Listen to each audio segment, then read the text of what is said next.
Hello guys, how are you? I hope you are doing great.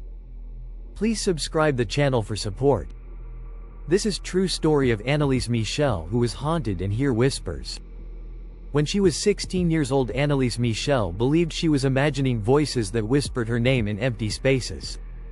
She emerged as a brilliant Protestant student who maintained strong faith during Germany's 1960s. But the whispers grew louder. The shadows glided toward her peripheral vision, trailing behind her eyes until they made movements whenever she shifted her gaze. Anneliese started experiencing violent seizures after she passed 18 years old. Doctors discovered epilepsy through her treatments, yet the situations grew worse before and after medication recommendations. During night hours, unseen entities trapped her body while choking her mouth and weighing down her ribs with intense pressure. Watching their daughter transform into something evil, Joseph and Anna let helpless tears stain their faces.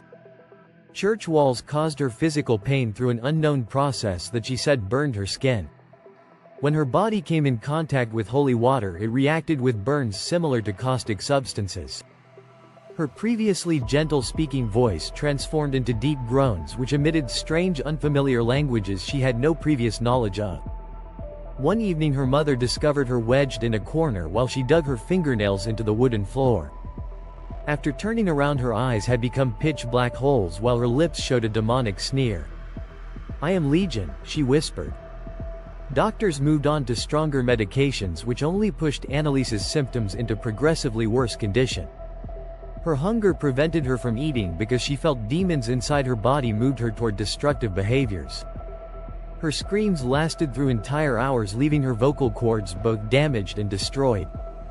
The walls of her room held hideous images she saw, with faces manifesting teeth that looked like broken pieces.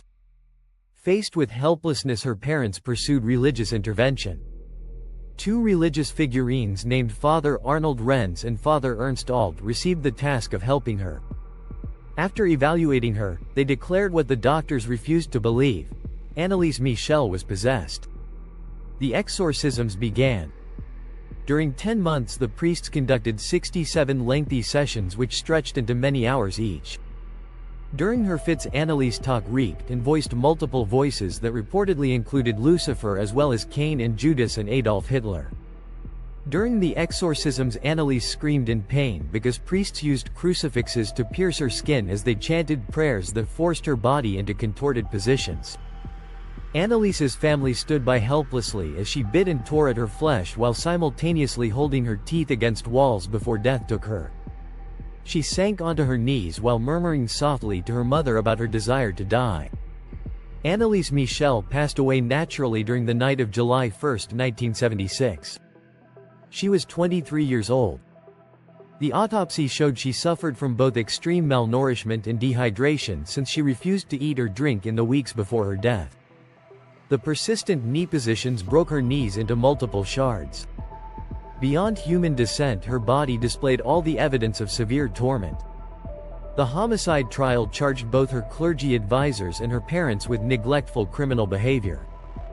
Judicial authorities found that medical support could have preserved her life, then sentenced them to 6 months behind bars.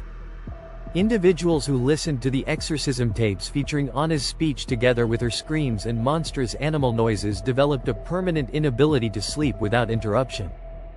Many people insist the creatures who possessed her never departed.